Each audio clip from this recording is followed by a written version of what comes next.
appreciate it. I felt very moved towards God today.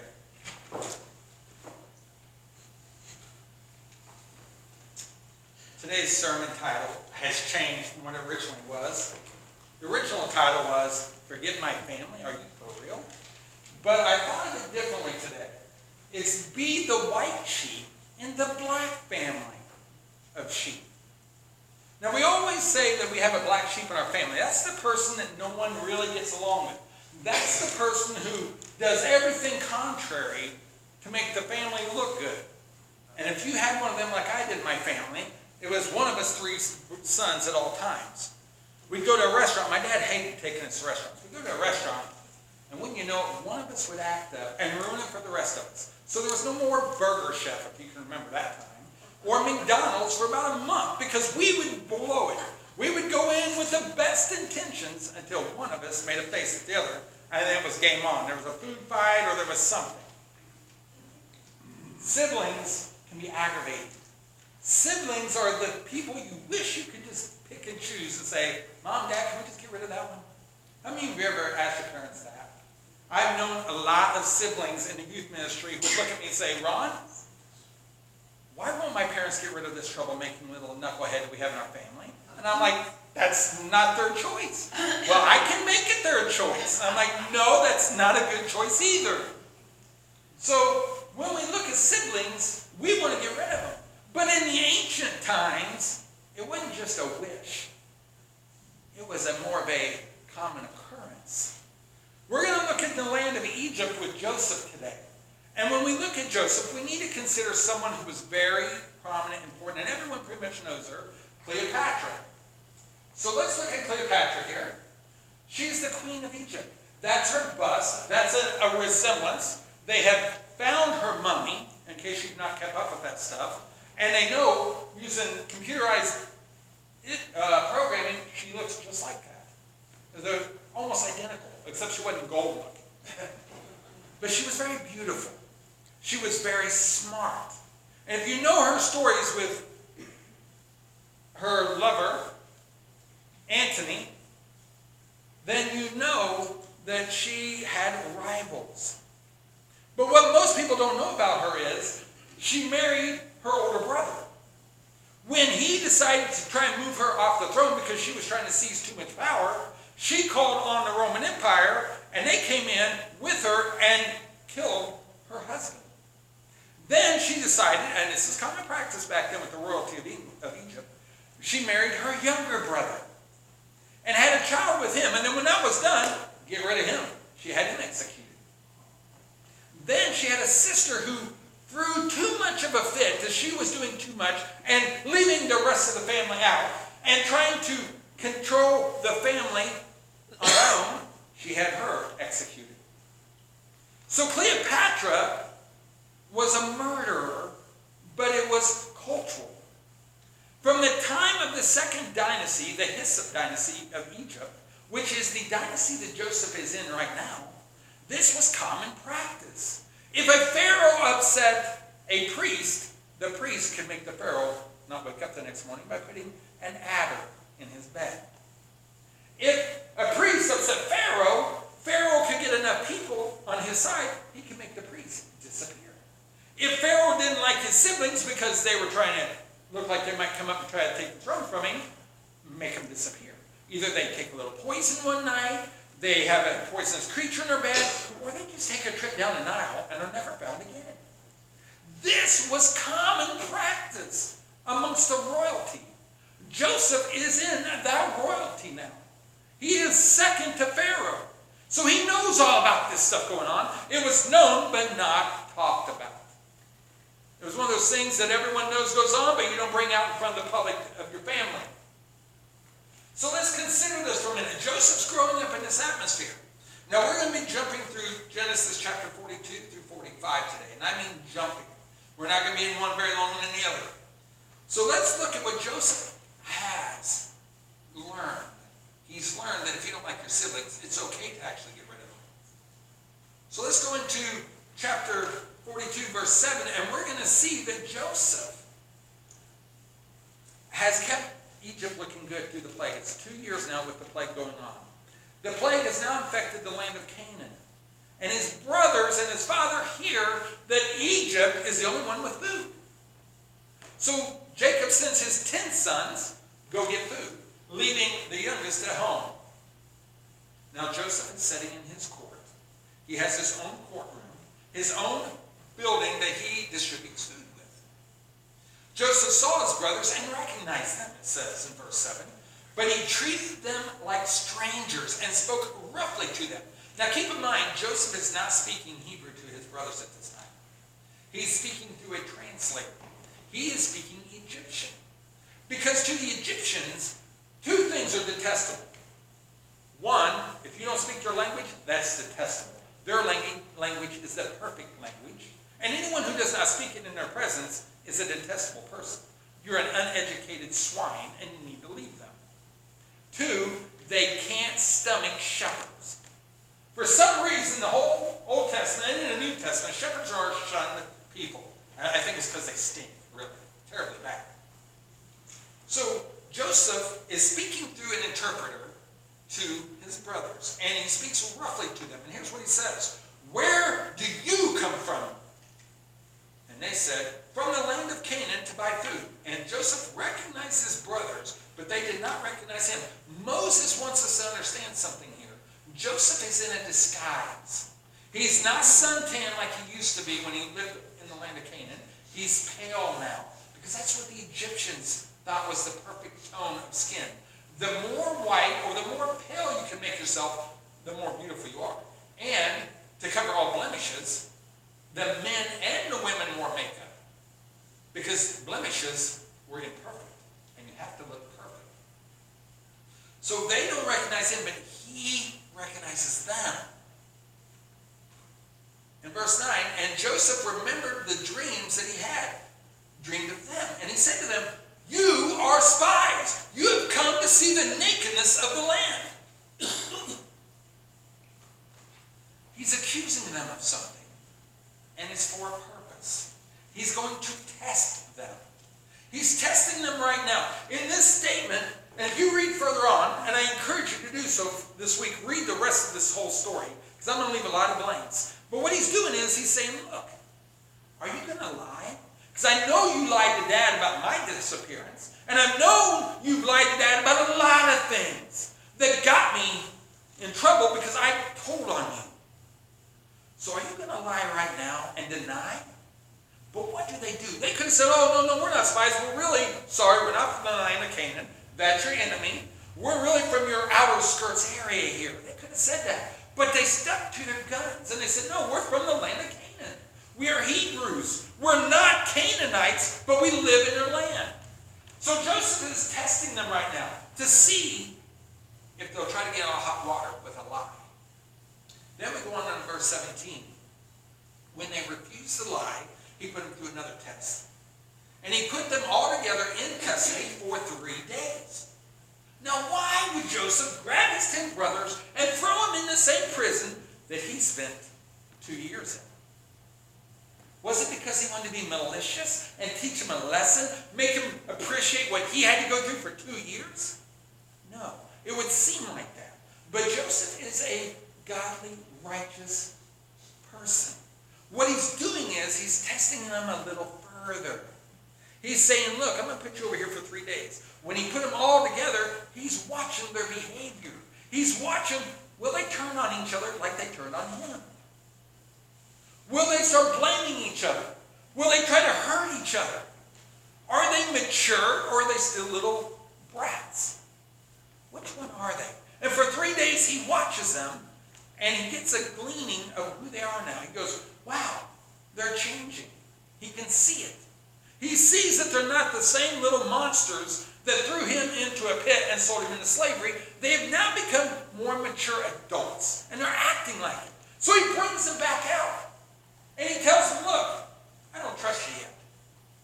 So what I'm going to do is I'm going to keep one of you, and the rest of you 9 can go back to your dad, and you can take the food back. But to prove you're not spies, you need to bring your dad back with you. Or, did you just say you had another young one in your family? I do remember that. I want that one to come here instead. Bring that one to me to prove you're not a spy. it says in verse 22, Reuben answers the rest of them. See, they think they're having a private conversation over there. They don't think he understands Hebrew. And so they kind of get together after this conversation with him, and Reuben starts pointing fingers at everyone. Reuben says this in verse 22.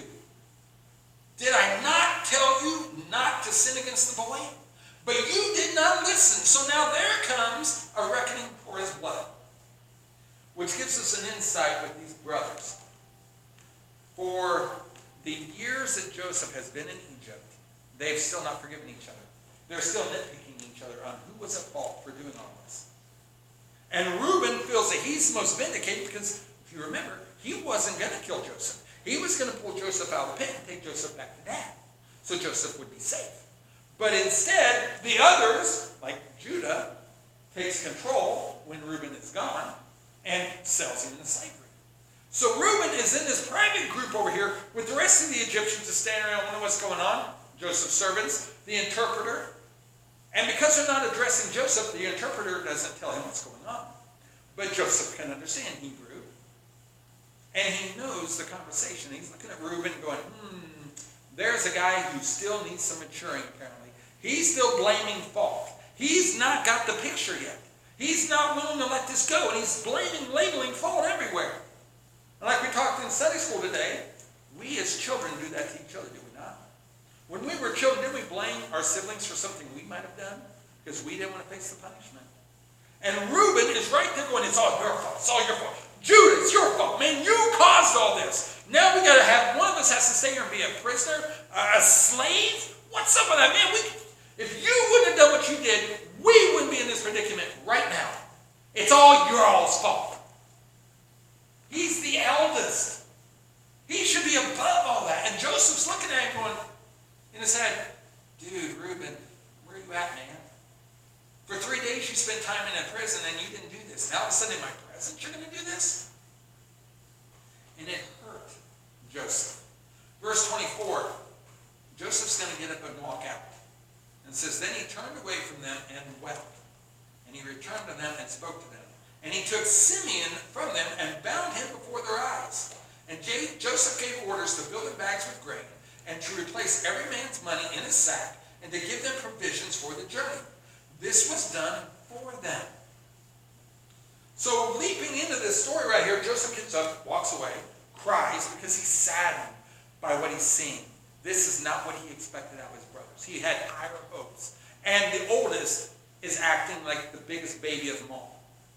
So then he finds the one who is not acting the biggest baby, and I'm going to say it's probably Simeon, and says, I'm going to pick him. He's showing some maturity here.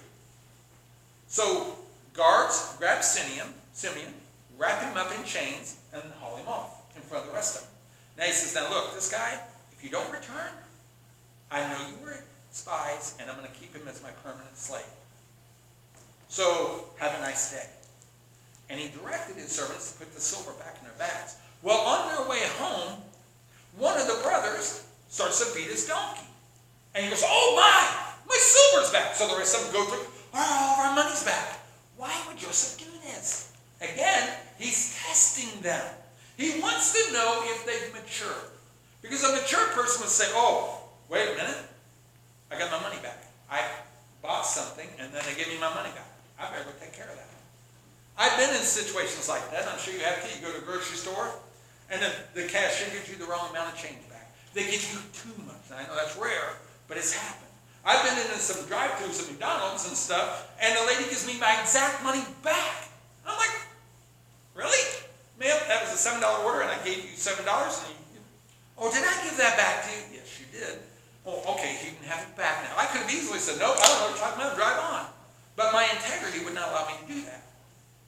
Though my worldly side would say, for the best $7 back in your pocket, Ron. McDonald's ain't worth $7 anyway. Joseph puts the money back in there. He's testing them. Will they come back immediately and return the money? Or will they go home with it and not even bring it back at all? This is a test. Well, we're going to move on now to chapter 43. They do come back after a time. Simeon's locked up until the food is all gone. Then they decide to come back. Can you imagine being poor Simeon? Your brothers leave you to be put in prison or as a slave, and you're thinking, okay, the journey's like 2 months. And 4 months go by. And 6 months go by. And then all of a sudden your brothers are back. What resentment would you have? Because you know the time back and forth. You're thinking, dude, did they leave me like they did Joseph? And Joseph's thinking the same thing. Man, have they really changed? No, they've left Simeon over here to rot in a jail. Although I'm treating him very nicely, I'm sure he treated him very nicely in that jail. He made sure things were good for him. But he's counting, and he's going, where's my brothers? Where are they at? Apparently they still don't love each other enough to care for each other. But then, he hears that they've come back to Egypt. So he tells his manservant, his butler, as we would call him, look, you're to go talk to them. And if they try to give you the money back, you're to say to them something like, it's okay. That was a planned thing. Go ahead, keep it. And if they try to bring the money back, then you're to grab Simeon back out of that jail and bring him over to her. And that's exactly what happens. The brothers get there and they're scared. They're like, do you understand that this money, we didn't take it. We found it in our bag. And here it is. And we brought more for the next food. So Joseph realizes, okay, they're not thieves anymore. They're not the thieves that they used to be when I was down with a robe and told to be in charge of them because they keep stealing everything the family earns. They're not that anymore. This is good news. So he said, fine, invite them into my personal house. I want to have lunch with them. Joseph sits at the head of the room. To the left would be the Egyptians, and to the right would be the Hebrews. Because again, the Egyptians would not even begin to touch something in Hebrew touch at a dinner plate. And Joseph, being the second in command, cannot sit with the normal Egyptians that he's invited over, because this is a public dinner. And he cannot sit with his brothers, because that would shame his position, and shame Pharaoh, and shame the Egyptians who were there with him. So he has to sit by himself. Though he might want to sit with his brothers, he cannot at this time. In verse 33, it tells us this. And they sat before him, their firstborn according to his birthright, and the youngest according to his youth. That means Benjamin is there. And the men looked at one another in amazement. They're amazed that, how did they get this seating arrangement right? How did they know Reuben was the oldest and Benjamin was the youngest? Because the seating placement was there. Who knew this? This is amazing, they're thinking. And portions were taken from Joseph's table. But Benjamin's portion was 5 times as much as any of theirs. And they drank and were merry with him. We see Joseph's integrity here. He understands their family. And he wants to treat them like that. So he says, here is my table. My table, it's the best food. Pharaoh had the best food that any party would have. He ate his food, and everyone else got what he didn't want from his table, or the leftovers, or the second best. But Pharaoh always got the best. And if you were asked to dine at Pharaoh's table, that was the privilege beyond privilege. And here's Joseph. He's got his Egyptian friends over here, priests probably, and things as such. His wife's father-in-law. And instead of giving them that food, he says, oh, no, bring them in their food, that you guys prepared. It's not as great as mine, but it's still great food. My brothers, well, they get right off my table. But Benjamin gets 5 times as much. There's a reason for that. He's testing them again. He's wanting to see if they're greedy. Remember, they were greedy about him getting the coat or the robe. They didn't like that. He's the youngest. Why is he getting treated so special? So now he does it right where he can see it and says, here you go. Benjamin, you get 5 times as much good food as the rest of them do. Now, if they want more, well, there's leftovers in the kitchen that the Egyptians are eating. They can share that food. But Benjamin, look at all that good food you get. Eat to your stomach's content. But they don't get upset. They don't. They're like, that's cool. That's fine. Benjamin, he's young. He needs all that. They're just happy to be eating at this guy's table. Well, in his house. Eating the food he has. And they're all being happy. And that's what Joseph wants to see. If one gets more than another, will they backstab each other? Will they fight? Will they bicker? This is the old brothers that he grew up with. So now he's waiting to see, and he's not seeing it, and that makes him even more happy. What Joseph could have done at this point, though, keep in mind, he could have thrown him in jail permanently. He could have had them all executed. That's the Egyptian way. But he doesn't do that. He holds to God's way. Not what the world says to do to someone who treats you badly, but what God says to do to someone who treats you badly. Now we jump into Genesis 44. Joseph plays another test on him. He hides his personal cup. Pharaoh, remember, has a cup bearer. That cup bearer is responsible for Pharaoh's personal drinking cup. It has Pharaoh's signature on it. It is his personal cup. If you ever come to my house, I do have 1 or 2 cups that I like to drink out of myself. I don't like to share it because it's my cup. How many of you have a cup like that in your house? That's your cup. No one gets the coffee cup that says grandma on it. That's your cup if you're a grandma, right? You don't let someone else drink out of that because your grandkid gave that to you. That's a special thing. Joseph has a special cup. He tells his cupbearer, go hide my cup in Benjamin's grain. Then let him leave till evening. When they leave, and about evening, go follow them and search their bags and arrest them and bring them all back here. That's what happens. Joseph looks at him and says, oh, the one who had my cup in his bag, thief that he is, will spend eternity with me as a slave. And he meant that literally. In the Egyptian culture, they could grab someone's soul and hold it as a slave in the next world, in their opinions. So he's like, really, when I die, this kid is going to be my slave in the afterlife. He'll never get a release. And that frightened the brothers. But one stood up amongst the rest. One who is amazing at this point. One who I would have never thought in the history of these brothers to do what he does. Because it's not who he was. It's someone new who he has become.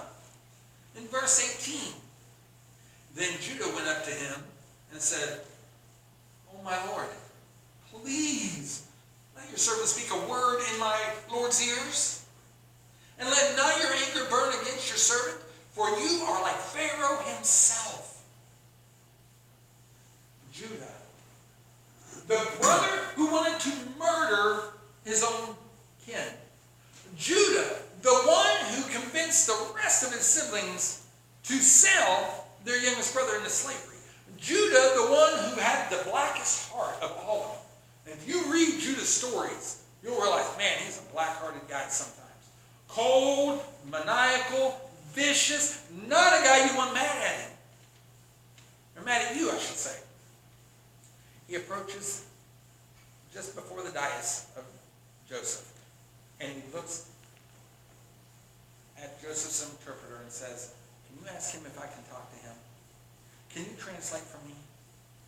And then he begins in his lineage of, look, here's our sad case. We had a brother. He's dead. Our father, this is his only son of his favorite wife. If you take him, this will kill our father. Please don't do this to us. And he lays out a sad story. Joseph has to sit there and take it, showing no emotion, because it's a test.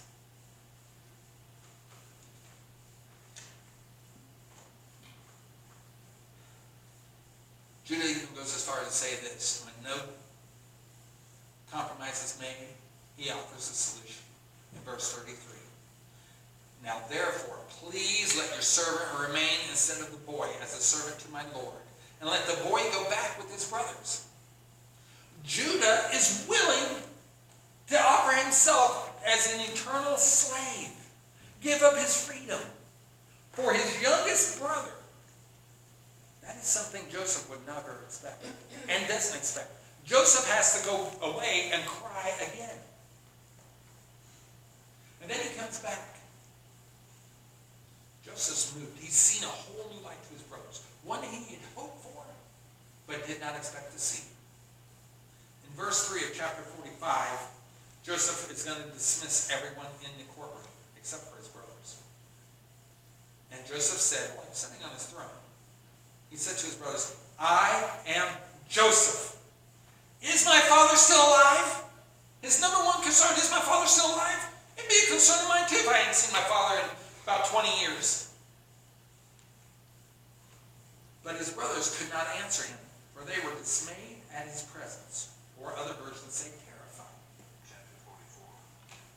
Here's this guy who is sitting there, and he's got the power of Pharaoh, and he looks at you and says, I'm that brother that you supposedly got rid of. I have complete power over your life and death. And they're terrified. They're concerned. So Joseph does the next thing he can do to ease their fear. So Joseph said to his brothers, come near to me. Approach my dais. Come up to where my throne is. And they came near. And he said, I am your brother Joseph, whom you sold into Egypt. See, they didn't recognize him. He had makeup on. He's pale. He has a headdress on.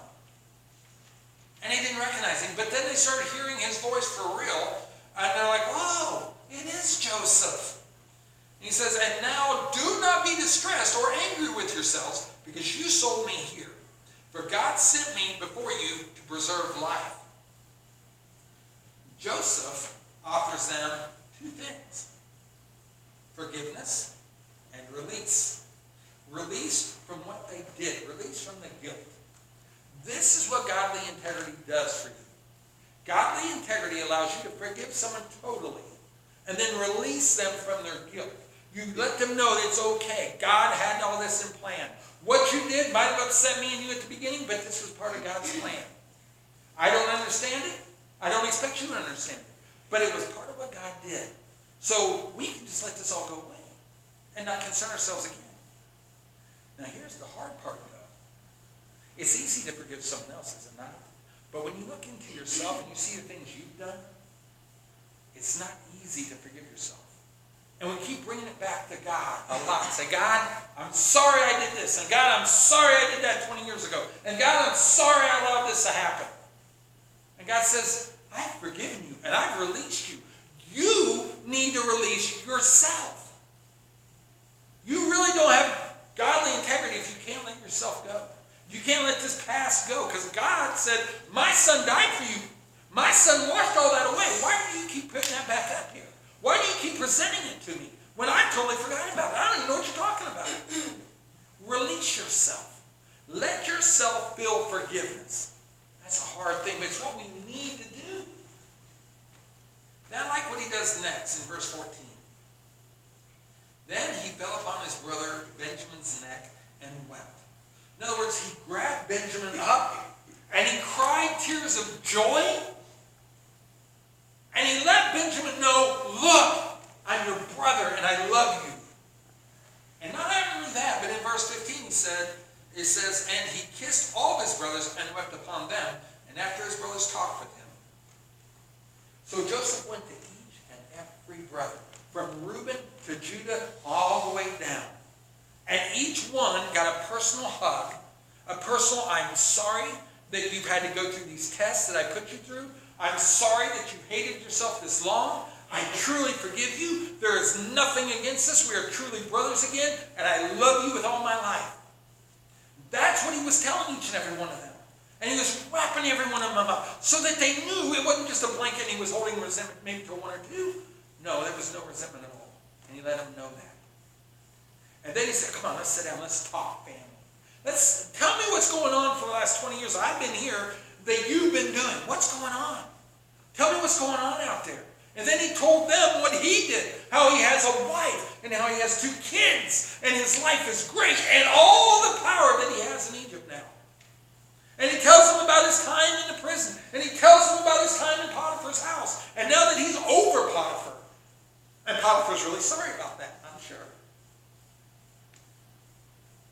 He sits down and they talk and have a family reunion. And then when the family reunion is over, we see Joseph doing one more thing for his brothers. Something they need to understand. Because he sees still a seed in their hearts. that they're still blaming each other. So he tells them in verse 24, then he sent his brothers away, and as they departed, he said to them, do not quarrel on the way. God tells us that same thing, doesn't he? Stop quarreling. You're good right now. When you talk to your siblings, you're good at one point, but then, man, that light switch twitches on, and there you go, arguing again. God says, don't do it.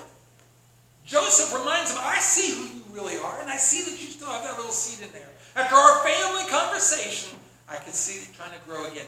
Don't do it. Stop it. You won't like the consequences. He was threatening them with some punishment. Though it doesn't say it, it's put in there for you to understand. He is who he is, after all, second in command of Egypt. And he expects his siblings to show that kind of representation. He expects better out of them. And so he's pushing it out there. And they do better. Paul tells us, look, you want integrity like God? You want to be family? You want what Joseph has to offer? And what he offered his brothers? You want that life? Well, here's what it's going to take. Ephesians 4, 1 through 7. He says, I therefore, a prisoner for the Lord, urge you to walk in a manner worthy of the calling to which you've been called, with all humility and gentleness and patience, bearing with one another in love, eager to maintain unity in the Spirit in the bond of peace. There is one body, there is one Spirit.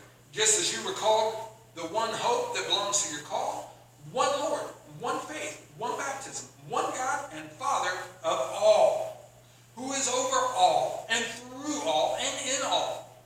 But grace was given to each one of us according to the measure of Christ's gift. That's a mouthful, isn't it? That's a big mouthful. What is he saying? He's saying, look, we're not a divided people here. We're not Egyptian and Hebrew as it was in Joseph's time. We are one with God. The minute we accepted baptism and we accepted that gift of God, his Son, the forgiveness of the sins that we might have a lot of or a little of, it doesn't matter. It was by the grace of God. And what we needed, he's saying, we are one. We cannot be divided. Because if we're separate from each other, then we're not with God. We're not walking with God. We're not talking with God. Anything we say or do towards God is just blah, blah, blah, blah, blah, blah, blah. And God's ears. God says, I expect my children to keep peace. I expect them to be humble. I expect them to be gentle. I expect them to be gentle in their speech and their actions. And I expect them to be patient with their siblings, our siblings. Being understanding because of our love for each other. And maintain publicly and privately an attitude of sibling peace. That's what God expects out of each and every one of us, with our families that we're born into, and with the families that we're born into Christ with. Because each one of us is a brother and sister to each other, whether we like it or not. That's who we are. And God says, I expect you all to be humble towards each other. I expect you to be gentle in your speech with each other. I expect you to be patient with each other. I expect you to be understanding with each other. And in every way, outside and inside, make sure there is peace. Don't let grumbling, don't let deceit, don't let dissension, don't let backstabbing and backbiting and all that exist. Because if you do, I have no union with you. Again, this applies to our personal family, which is hard, isn't it? Getting along with some of our personal family, they're kind of black sheep. And we're called to be the white sheep. The one who brings this love of God. Who brings this reckless love. Who says, look, there is forgiveness. Jesus calls us family. He knows us better than any family member or friend we have. And at this time, I'm going to call our music team back up. Because we're going to offer a time of invitation. And it's not the normal invitation you're probably used to hearing. It's got two things in it. The first thing is, if